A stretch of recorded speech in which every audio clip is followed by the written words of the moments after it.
of types of managers, superheroes, and maybe your more skeptical line managers. And I'll be talking you through how maybe you can identify them and spot them and work with how best to handle different types of managers. So post-COVID, life after lockdown, new normal, you'll see our lovely figures here with their masks on and they're all socially distancing. And these are words that we're beginning to hear a lot now that organisations are maybe through that immediate period of crisis back in March and April, when organisations were all having to handle the complete volte-face of kind of the change that was thrust upon all of us in a very uncomfortable way. And for many that meant restructuring and maybe furloughing staff, unfortunately quite a lot of redundancies. For some organisations that obviously meant trying to work out how staff could work from home where that was appropriate and where they have office-based staff. For others, obviously in the public sector, that was all about finding ways for employees to handle their frontline roles with new social distancing measures. So we're probably beyond the first initial kind of stages of this, and now it's really beginning to look to a new normal. And maybe organisations finding their way towards coming back into the office, or employees, finding new ways to cope with the new reality of beyond the initial stages of COVID. And there's lots of work for HR guys to do. We all know you're incredibly busy at this time. You have been for months. So there's lots of work to do on numerous fronts, so it might be tempting to think that performance management is not really the thing to be worrying about at this time.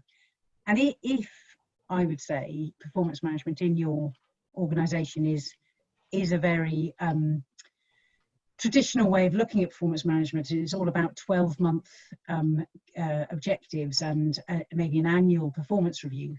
Yes, I would say that probably isn't particularly value adding at this time, but what I would say is if you take a more modern and progressive approach to performance management, I think this is absolutely the time to be worrying about this. For a few key reasons, we would say it's probably needed more than ever right now.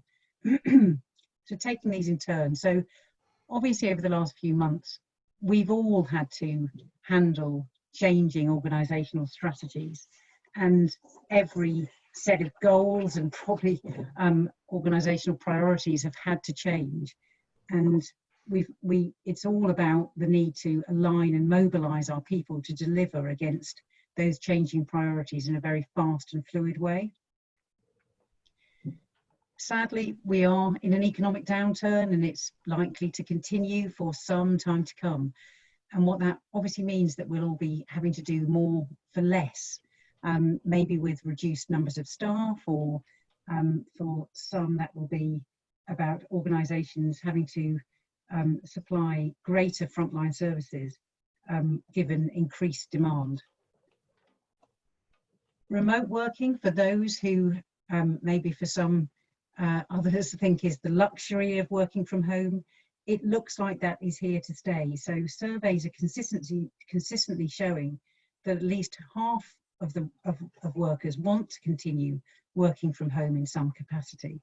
So managers need to be able to motivate and support their staff to deliver work with less face-to-face time, and that's probably a slightly complex and difficult task for some line managers who maybe relied on a rather command and control kind of way of working. And lastly, it's very, obviously, I don't need to tell you guys that this has been a very challenging working environment for your frontline and key workers whose working conditions dramatically changed overnight, and they were really at the forefront of having to work out ways to provide their services in a socially distanced environment. And obviously managers really are the ones who should understand the challenges and provide guidance to support employees to navigate these very difficult times that we're living through. So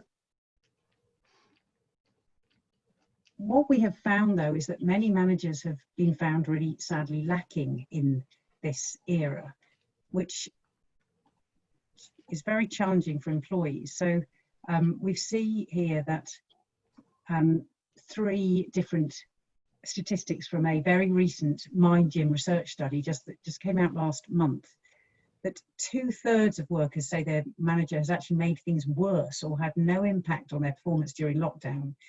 Pretty sobering statistic.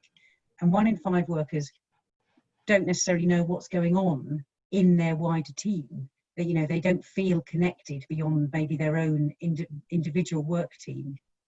And that 1/3 of the workforce have been less productive while working from home during lockdown. And this is a direct quote that it's quite long, but we took it directly from a public sector employee that wrote this, that we thought was just really interesting to hear. So I'll let you have a read.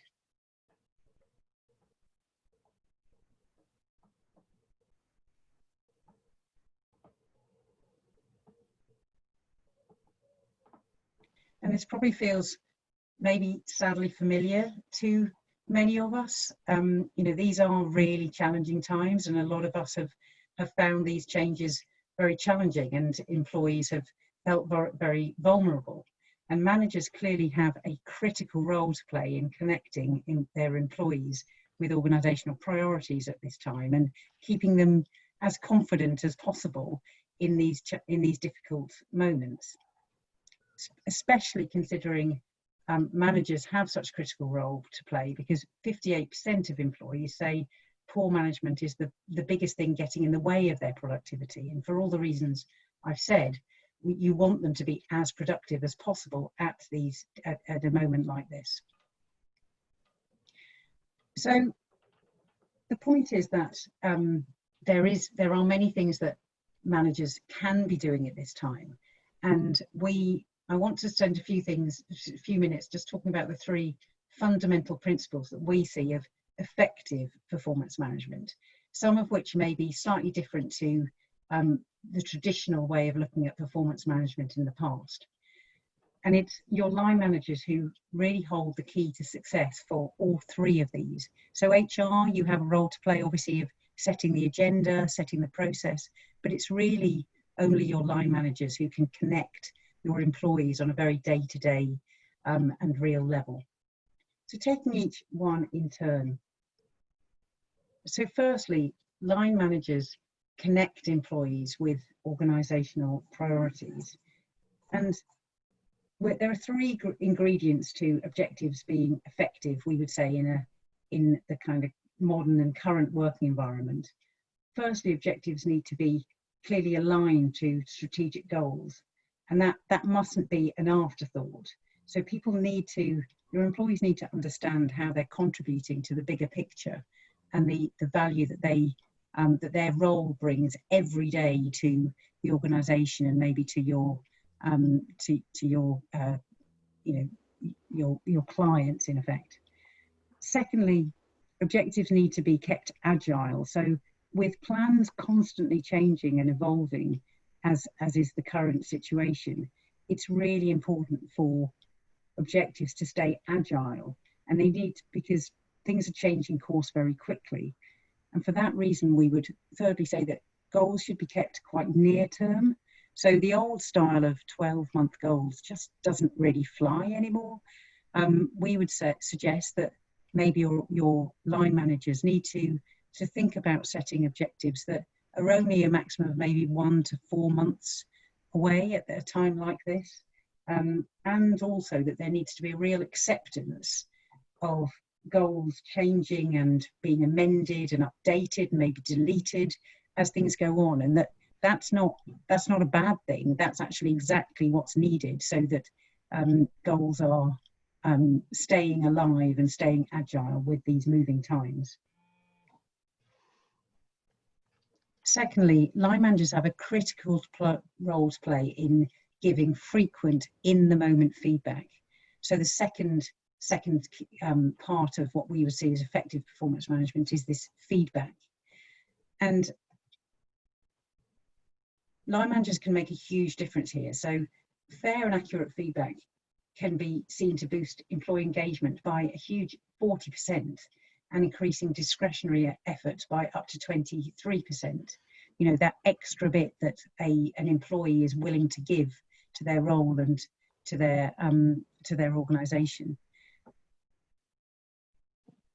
And I would say that you can really help your managers to make a huge difference in giving and receiving excellent feedback. So train your managers in what can be quite difficult skills to do with feedback, and to make sure that managers understand that feedback needs to be an everyday occurrence, not a big deal. And I get that word from, we're working with a large bank at the moment, and I was talking to them last week about the fact that often feedback is seen by managers to be a really big deal, and employees, and that's partly because it's tended to be something that's happened at 6-monthly intervals. You know, it's feedback time because it's mid-year review or end of year review.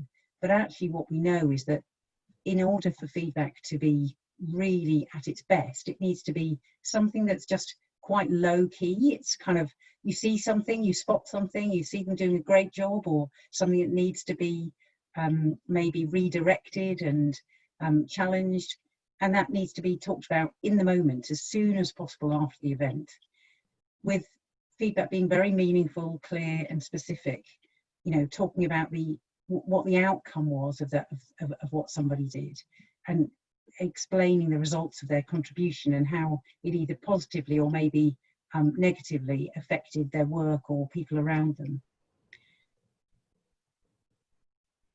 And we would say that this is an area where we hope that you have some good technology. I know there is probably some people on the call who maybe do use Clear Review, and hopefully you are fans. All our clients tend to say that they are. But it's an area for feedback that you really want technology to make it easy. And just to give you a couple of examples of what I mean by that. So this is some kind of slightly comedy, but this is we have in our system some really big blue and pink buttons to encourage people to request and give feedback at critical moments. And when I had been in Clear Review about a month or so, even as someone who is absolutely passionate about this stuff, I got an email to nudge me, to remind me that I hadn't actually asked for any feedback since I'd been at Clear Review. So I sent some off and got some fantastic feedback back. And you just want to make it really easy and really visual, and nice big pink and blue buttons like this. And this is again just how it shows in our system that this is a really simple and rather attractive way of being able to give or request feedback. And feedback can be given along the lines of something that someone has done well or something that they can improve from. So on to the third principle of effective performance management, and where line managers fit into this. So it's line managers who have meaningful coaching conversations, and this is probably what we would see as the absolute heart of performance management and effective, really, people management, is having line managers connect in a very real, conversational, developmental way with your employees, because these really matter. So regular structured coaching conversations have been found by McKinsey to be the single biggest impact on performance management, with organisations twice as likely to outperform their competitors who encourage regular structured coaching style conversations. And yet what we see is, sadly, only 30% of companies actually do embed these kind of coaching conversations. So if yours is one of the ones that does, it will make a huge difference. But you have a role to help train your managers in how to have effective performance conversations, and maybe following some of the golden rules and avoiding the booby traps. So a key booby trap, a key factor is make sure that they understand that a good performance check-in style conversation should focus on the discussion itself. It's a conversation for a reason, and not on form filling. So in the past, performance management has tended to all be about documenting the fact that the conversation took place, and filling in lots of individual boxes on forms, etc. Absolutely not the way to do it. It's all about trying to encourage the discussion by taking away the bureaucracy and taking away the form filling aspects. Secondly, I'd say do encourage your managers to make sure that discussions are looking at the future and are very action oriented rather than just focusing on the past, particularly to focus on good stuff that the employee has done. And particularly at times like this, they need the confidence to know that they're having the where they're going, where they're working well, and how they're adding value. And it's really useful for your managers to be encouraged to use a coaching style. And what I mean by that is an adult to adult style, where they assume the employee has good ideas and it's their role to help tease that out of them, rather than being kind of critical or parental or rather command and control style managers, which we know that some people are tempted to be. And the other thing that we would say is give them coaching prompts. So a lot of managers find this stuff difficult, so it's really useful to actually give them some really good good style prompts to actually just work with in the moment. These are just some examples and how they show in our system. So this is an example of the line manager and the employee actually having their check-in discussion, and it's showing them the prompts that they can use. And critically, there are only two areas where someone can actually fill anything in on our system. They can write up some actions and some very short meeting notes, but as I said, don't put barriers in the way to have lots of places for them to fill in forms and a bureaucratic kind of documentation of the discussion itself. And what we have seen, because we wanted to check, we believe that all of this stuff matters, but we wanted to check whether it actually works. So we've looked at some data over the last few months from 50,000 of our users on our system. And what we've seen is that taking where people have actually taken the action of having a conversation, that has led to 33% more, they're 33% more likely to give and request feedback as a result of these conversations. And the action of actually giving and receiving that feedback has resulted in 48% higher quality conversations, which with these agreed action points.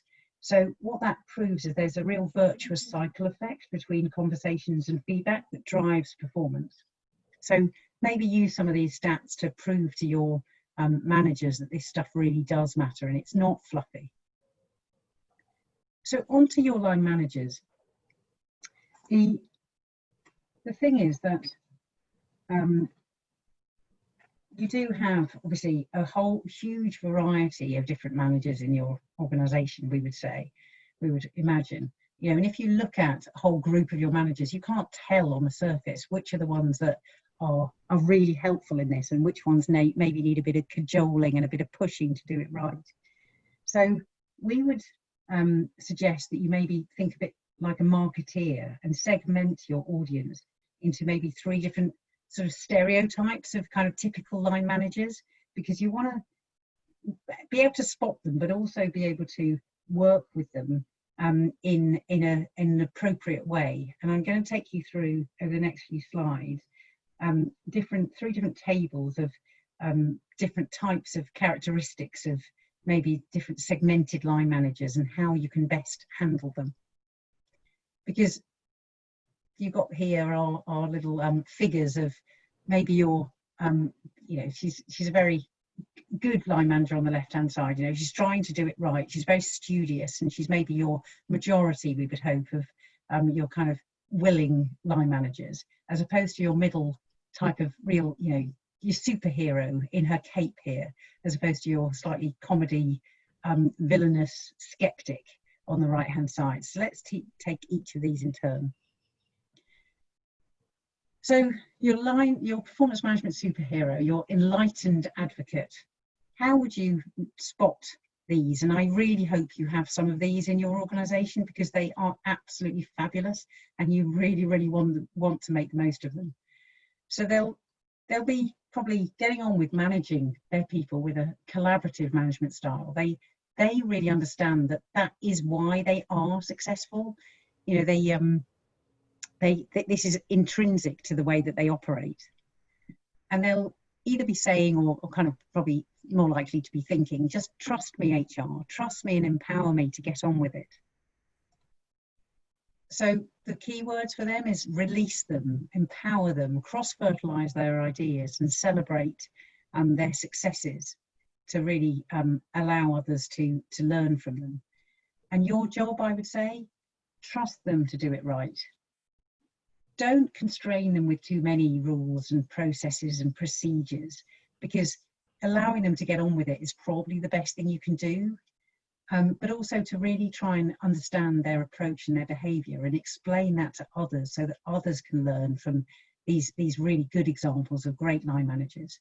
Communicate their examples of best practice and really critically use data to prove to them and to others that this really matters and that it really works, and they are giving a lot of feedback, changing objectives, having conversations, and that is helpful and it's really working. Encourage them to share with others what's working and why, and really celebrate them because they're incredibly valuable assets. And in terms of training approach, we would suggest make sure that the training aids are really readily available, but then be quite prepared to be hands-off because they'll ask you for support. Onto your middle kind of group, and you've probably got most people in this category. You know, you're kind of you good girl or good boy who are getting on with the job of delivering pretty effective performance management, but they'll probably be thinking, can you just help me to remind me to do it right, because I kind of know what I'm doing but I need a bit of reminding every now and again. So these are the key words for them. You want to remind and refresh them to build their confidence and competence. And I would suggest your job with them is to train them effectively, to really inspire that confidence and competence, and to refresh them with training aids that are easy to find. Use the data to show their activity and the impact of that activity, and communicate success stories, and maybe partner them up with some of the previous guys, the enlightenment advocates. And make sure that training is really user-friendly, really easy to access, and really practical. And lastly, onto your skeptics, maybe your accidental line managers, these comedy villains in their stripy shirts who maybe you and they would rather weren't in that role in the first place. So what do you do about them? Because these are your challenging guys.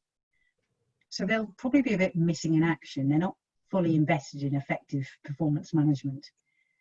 And they might be saying, I just don't have time for this. This isn't my key job. This isn't core activity to me. Or maybe worse, that it's your fault. It's HR who says they need to be getting on with this. So the 4 key words for them: coach, coax, cajole, coach, and challenge where necessary. Because your job, I would say, is to explain what is in it for them and that it's not fluffy, maybe using some of these statistics that I was showing earlier, to reset and clarify expectations, because it is their job. So they kind of, at the most extreme, need to really get with the program, or maybe make space for someone who actually does want to be in a management role. And maybe that means minimizing their damage by moving them to individual contributor roles wherever possible, but also using data to identify and challenge those skeptics who aren't fulfilling the role, and show them that others are doing more and that they are having an impact on employee productivity in a positive way, which these individuals aren't. But also maybe try and understand their motivations. Is it can't do, which maybe is a bit easier to handle because it's about training them, or won't do? And finally, maybe look at their impact versus influence, because you really want to focus your efforts on those who are having a high impact and high influence. so that you, and the point about training is use a bespoke and targeted approach with them. Because where you can really impact on these guys, you'll get, it might be high touch, but you'll get high gain. Use data to prove, as suggested, the use of data. This is some data from the performance management system from Clear Review that absolutely shows how different line managers are having a different impact. And lastly, because I'm conscious of time, I just wanted to show you, and this will be in the slides that we'll give you, that there's lots of extra resources that we can give you from Clear Review. So this is just a table to maybe takeaway table to help you in a one page to show these different line managers. We have an academy on our system, which is a exciting new development at Clear Review, which has courses on continuous performance management 101, but also a couple of communities that you can join. Really worth taking a look. And then there's lots of extra resources on our website, including a couple of, there's lots of webinars, a health check tool that you can use to assess the health of performance management in your organisation. So all a bit of a whistle-stop tour. Lethem, that's probably it from me, but thank you very much for your time, guys, and we will be sending you the slides later. Amira, that was absolutely fantastic, and as ever with these events, really packed full of information, tips and great resources, and we'll be posting a recording of this webinar on our website, and also we make sure that you get a copy of these brilliant slides that Amira has put together for us. Also, a big thank you to Emma Foote from Clear Review, who has spent a lot of time working with us to put this session together. It's always great to work with Emma and colleagues from Clear Review. And hopefully you'll be able to join us on Friday when we've got a session with Matrix, and we're going to be looking at a better role, a bigger role, a different role for HR during lockdown to do with social value, which will be really interesting to see what they've come up with. And in the meantime, I wish you well. Thank you to everybody out there for the work that you're doing across public sector. Stay well, stay healthy, and I look forward to seeing you on Friday, hopefully. So sending love and friendship to everybody. Thanks again, Amira, and to Emma and all of our colleagues at Clear Review. A huge thanks for your support. And we've got lots of lovely hands coming up there for you, Amira. Well done, and thank you so much for a brilliant program. Catch you soon. Bye, everyone. Cheers, guys. Bye.